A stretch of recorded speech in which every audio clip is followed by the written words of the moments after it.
অপেক্ষার প্রহর যখন দীর্ঘতর হয় তখন মায়ার চেয়ে আত্মসম্মান বেশি দামি হয়ে ওঠে।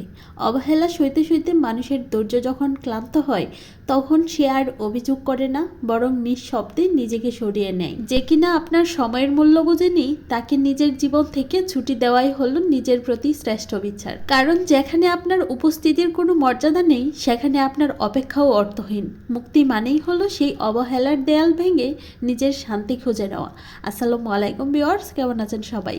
আলহামদুলিল্লাহ, আমরাও ভালো আছি। প্রতিদিনের মতো সারাদিনের একটি ব্লগ শেয়ার করছি, আশা করছি পুরো ভিডিওটির সাথেই থাকবেন। সকাল থেকে দুপুর পর্যন্ত অল্প স্বল্প যে কাজই করি না কেন, দুপুরের পর থেকে কিন্তু রান্নাবান্নার জন্য প্রস্তুতি নিতে হয়। আর দুপুরের পর থেকে মনে হয় সময়টা খুব দ্রুতই চলে যায়, কারণ কাজের মধ্যে কিন্তু সময়টা খুব তাড়াতাড়ি চলে যায়। অবসর থাকলে সময়টা যেতেই চায় না। যাই হোক, ডিম সেদ্ধ বসিয়ে দিয়েছিলাম শুরুতেই, আর এদিকে হচ্ছে লাউ কেটে নিচ্ছিলাম। ওয়াসের জন্য হচ্ছে আজকে লাউয়ের তরকারি রান্না করব, আমাদের জন্য হচ্ছে ডাল দিয়ে লাউ রান্না করব।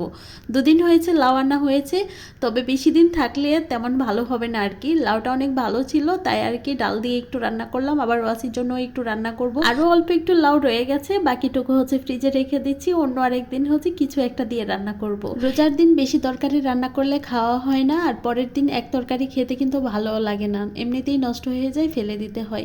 তাই আর কি অল্প অল্প করে রান্না করা হয়। যেহেতু শুধু সেহরিতেই খাওয়া হয়, আজকে হচ্ছে সেহরির জন্য ডাল রান্না করেছি, সাথে 2টা ডিম ভুনা করব, আর 2 পিস ডালা মাছ বের করে রেখেছি, মানে 2 পিস করে আর কি। যেহেতু আমরা দুজন মানুষ, ওয়াসির জন্য আলাদা তরকারি রান্না করে রেখেছি, তাই আমরা দুজনের জন্য যতটুকু দরকার ততটুকুই আজকে রান্না করছি। আমার এই ছোট্ট পাতিলটা দেখেই বুঝতে পারছেন ডালের পরিমাণটা কতটুকু রান্না করেছি। যাই হোক, ডাল রান্না হয়ে গেছে, বাগার দিয়ে উঠিয়ে নিয়েছি। এখন হচ্ছে ডালা মাছ ভেজে নেব, আর ডালা মাছের মধ্যে কাটার পরিমাণটাও একটু বেশি থাকে, তাই একটু মুচমুচে করে ভেজে নিচ্ছিলাম আর কি। প্রতিদিন দুপুর থেকে একেবারে সন্ধ্যা পর্যন্ত যতক্ষণ রান্না করি ততক্ষণ কিন্তু আমার ছেলেটা আমার পাশেই থাকে।